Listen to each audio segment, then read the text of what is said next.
Bonjour, aujourd'hui je vous parle de lumière, je vous parle de particules du rayonnement solaire et de particules praniques. Je vous invite à ce que vous puissiez bénéficier de la nourriture la plus essentielle, la plus abondante, la plus effervescente, la plus nécessaire pour notre corps physique et nos corps de lumière. Ces nourritures sont là, disponibles en abondance et elles sont gratuites. Et elles nous font le plus grand bien. Nous sommes lumière, notre source est lumière, notre corps est fondamentalement de lumière et évidemment, nous avons un ensemble de corps de lumière. C'est donc naturel que notre première nourriture, la plus essentielle, soit la lumière. Et on s'en nourrit continuellement sans même se rendre compte. Toutefois, plus on le fera consciemment et plus on pourra l'absorber jusqu'au plus profond de notre être et dans nos corps d'énergie. La lumière est présente autour de toutes les formes de vie en mouvement qui en génèrent. L'être humain génère de la lumière comme toutes les formes de vie. Donc, on peut naturellement, en côtoyant des gens et en étant ouvert, disponible, accueillant, pour recevoir le meilleur de chaque personne, accueillir aussi sa lumière, sans lui prendre quoi que ce soit, simplement la lumière qu'il émane, qu'il génère. Qu'est-ce que fait la lumière en nous, en soi?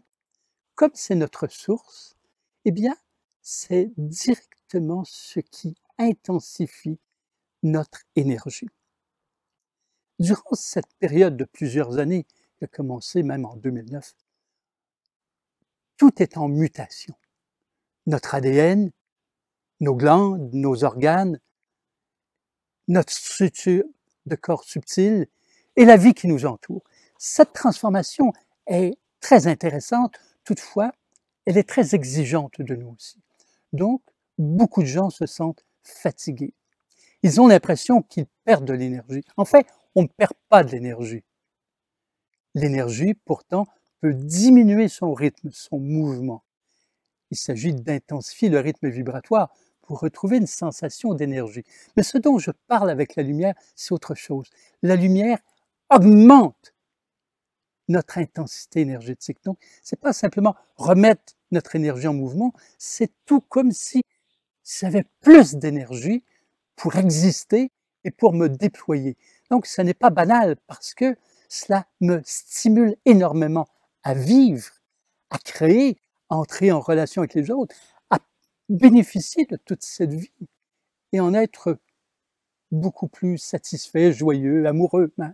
Alors, la lumière est au menu de chaque jour naturellement et elle est accompagnée, si on le souhaite, de particules praniques. Alors, le rayonnement solaire nous apporte une infinité de particules de lumière. Ces particules sont aussi tout autour de nous, elles sont prêtes à être accueillies. Et toutes les formes de vie, humaines, végétales, minérales, animales, des éléments, des élémentaux, toutes les formes de vie génèrent du prana, des particules praniques. Ces particules praniques seront plus abondantes là où la vie est plus effervescente. Je ne parle pas d'une effervescence, par exemple dans une foule en ville. Je parle de l'effervescence de la vivacité. Ça signifie qu'en forêt, par exemple, dans un milieu naturel, vous aurez plus de particules praniques qu'au centre-ville. Il y en aura tout de même au centre-ville parce que vous observez des fleurs, vous observez des arbres qui vivent là, et des humains qui vivent. Cela signifie qu'ils peuvent se nourrir de particules praniques. Quand pourtant vous allez marcher dans la forêt, à la suite d'une balade, souvent vous direz « je me sens énergisé ». Mais en fait, qu'est-ce que fait la particule pranique en nous? Nous sommes composés de milliards de cellules. Ces cellules se sont créées et, dans leur mouvement, elles ont un processus de dégénérescence. En d'autres mots, elles s'usent. Or, Le corps humain a une capacité naturelle d'autoréparation et les cellules ont la capacité de s'auto-régénérer. Or, les particules praniques stimulent l'autorégénération naturelle de ces cellules. En d'autres mots, les particules praniques qu'on va respirer ou accueillir même dans les pores de notre peau vont favoriser la recréation de nos cellules, donc vont favoriser notre santé et notre guérison si on a des déséquilibres, une maladie, etc. Donc, elles sont vraiment essentielles. Elles sont des stimuli continus pour nous. On n'a que des avantages à les accueillir, à s'en nourrir. Alors, il ne reste plus qu'à vivre des repas de lumière. Vous avez entendu beaucoup de gens qui vous parlaient des repas de lumière, des repas de prana, qui arrêtaient les aliments. Ce dont je vais vous parler aujourd'hui, c'est qu'il n'est pas nécessaire d'arrêter de se nourrir d'aliments pour se nourrir de lumière et de prana. Au contraire, on va en profiter tout autant. Arrêter de vous nourrir d'aliments nécessite un processus, c'est votre choix.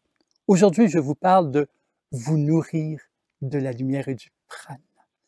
Eh bien, pour ce faire, je vous propose 2 à 3 repas par jour. Ce sont des repas de 5 minutes, 10 minutes, 15 minutes. Idéalement, 15 minutes le matin, parce qu'on ne va pas s'installer devant le soleil qui est à son zénith à midi ou à 13 heures, évidemment, pour faire brûler sa peau. Et même, on parle de comment le soleil peut abîmer nos cellules. On va rechercher la lumière en début de jour, entre 7 heures et 10 heures, et en fin de journée, entre 15 heures et 20 heures, selon l'état du soleil, évidemment. De plus, les particules praniques sont plus abondantes durant ces 2 périodes qu'au milieu de la journée. Alors, qu'est-ce qu'il nous reste à faire? On va à l'extérieur, si possible, si on a un jardin, un potager, ou on va dans un petit bois, une petite forêt quelque part, et on va accueillir. Nous avons plusieurs portes d'entrée de ces nourritures infinitésimales et pourtant si intensément importantes. Alors, il y a les pores de notre peau, bien sûr, mais il y a aussi nos yeux, notre nez, notre bouche et même nos oreilles. Ensuite, toutes les particules en mouvement génèrent des éclats lumineux et des éclats sonores. Commençons par nos yeux. Il ne s'agit pas de regarder le soleil, attention.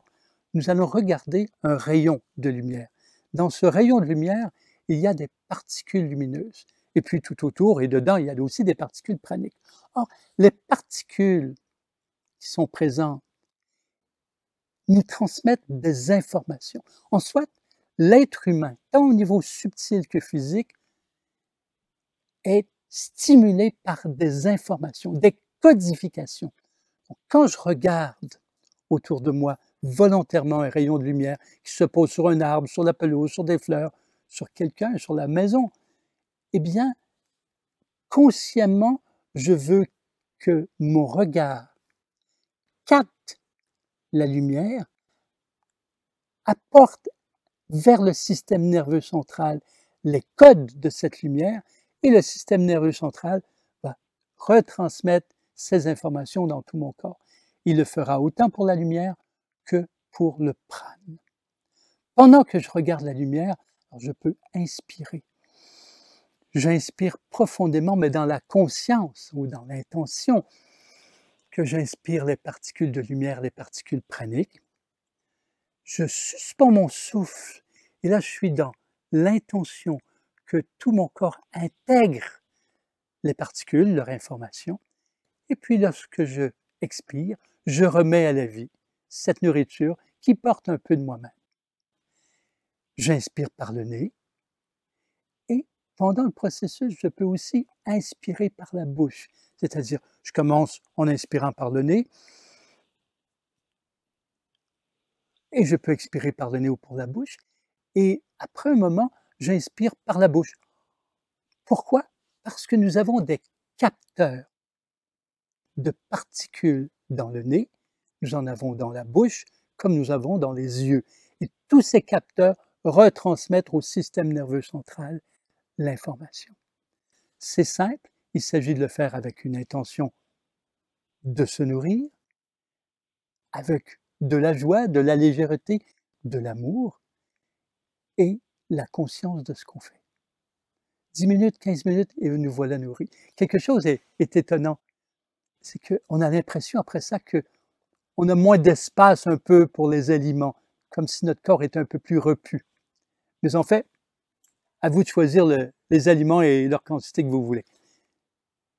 Toutefois, on ne peut pas faire un repas trop grand de lumière et de prana, une overdose. Non, au contraire, notre corps va prendre tout ce qu'il veut et s'il a suffisamment de ces particules, il va arrêter de les capter tout simplement. Alors, vous faites vos repas de lumière le matin, peut-être le midi, le soir, comme vous voulez. C'est simple, en allant marcher dans la forêt, marcher dans un parc, dans les jardins, seul, avec des amis. Ça devient une façon de vivre simple. N'en faites pas un processus rigoureux, faites-en une façon d'être, une façon de communier avec la vie, avec la lumière et toutes ces particules qui génèrent en nous tellement d'effervescence, tellement de joie, tellement de sensation de faire partie de la vie. Et puis, vous savez, plus vous vous nourrissez de particules praniques et de lumière, et plus vous en émettez. Donc, les gens autour de vous sont aussi nourris par tout ce que vous émettez. Voilà, que puis-je dire de plus? Allez, bon repas!